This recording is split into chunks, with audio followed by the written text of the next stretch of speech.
Hi everyone, today I will show you how to open 3D in AutoCAD, and this is AutoCAD 2025 and you can see that right now we are in AutoCAD 2D.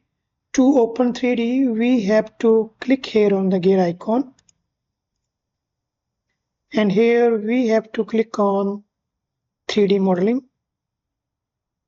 Once you click on 3D modeling, you will see we have 3D tool now. We have modeling, solid editing, draw, modify. So you will find all the 3D tool here. Let's draw a simple box.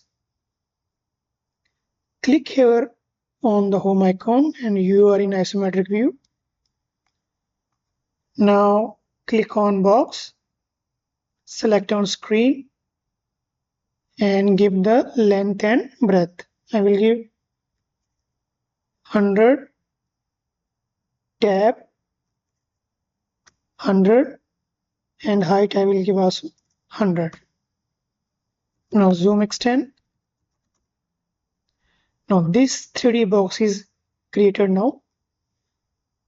Let's make it solid. Click here and click on conceptual and click on here orbit. You can rotate the object. So in this way we can switch AutoCAD 2D to AutoCAD 3D and we can draw the 3D object in AutoCAD.